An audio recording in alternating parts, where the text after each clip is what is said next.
Dear students, ये chapter number 15 का short question number 18 है, जिसमें कहा गया कि आपके पास एक ट्रांसफार्मर है। जब उसकी सेकेंडरी कॉइल जो है वो क्लोज्ड नहीं है, यानी ओपन है सर्किट, तो आपके पास प्राइमरी में करंट थोड़ा क्यों होता है।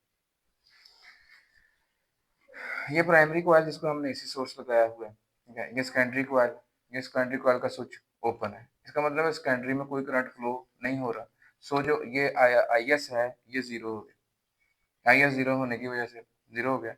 अब इसका मतलब है कि जो इनपुट पावर होगी वो भी नियरली इक्वल टू जीरो होगी। अब नियरली इक्वल टू जीरो क्यों कह रहा हूँ, देखें, क्योंकि उस वक्त देखें यहाँ पे जो फ्लक्स की चेंज आ रही है प्राइमरी में करंट पास होने की वजह से, वो फ्लक्स की चेंज लिंक्ड है सेकेंडरी में भी फ्लक्स की चेंज आ रही है। इंड्यूस्ड ईएमएफ भी सेकेंडरी में पैदा हो रही है, सिर्फ इंड्यूस्ड करंट नहीं फ्लो हो रहा क्योंकि सर्किट क्लोज नहीं है।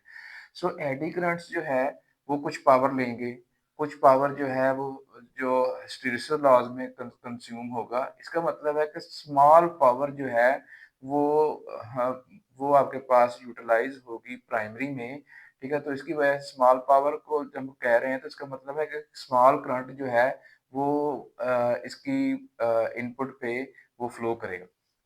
अच्छा, इसका इसी सवाल का जो दूसरा जो हिस्सा है वो ये है कि अगर सर्किट ये क्लोज कर दिया जाए, ये जो सर्किट आपके पास क्लोज हो गया, तो वो कहता है जी कि फिर जो है ये प्राइमरी में भी करंट बढ़ जाता है। तो यस ऑफ कोर्स बढ़ेगा।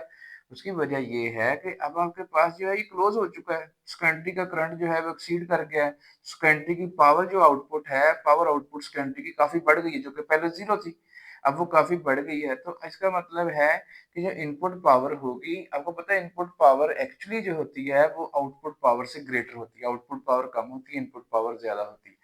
सो यहाँ पे आपके पास जो है वो करंट, जो पहले जब ये सर्किट ओपन था तो थोड़ा सा करंट था, अब वो आपके पास वो करंट भी एक्सीड करेगा, क्योंकि जो इनपुट पावर है, ठीक है, वही आपके पास आउटपुट पावर में कन्वर्ट हो रही है और साथ में पावर लॉसेस भी हो रहे हैं। इस वजह से हम कह रहे हैं कि जो इनपुट की पावर होती है वो थोड़ी ज्यादा होती है। इस वजह से अब जब आपके पास पावर कंज्यूम होने लग गई सेकेंडरी में, आपने सर्किट क्लोज कर दिया है, तो इसका मतलब है कि आउटपुट पावर तो आनी ही आनी है यहाँ से, ठीक है, साथ में डेसिपेशन में हो रही है वो पावर भी आनी है। सो इनपुट पावर जो है वो अब बढ़ जाएगी और आपके पास जो करंट जो है वो प्राइमरी में वो एक्सीड कर देगा। Hopefully answered the question.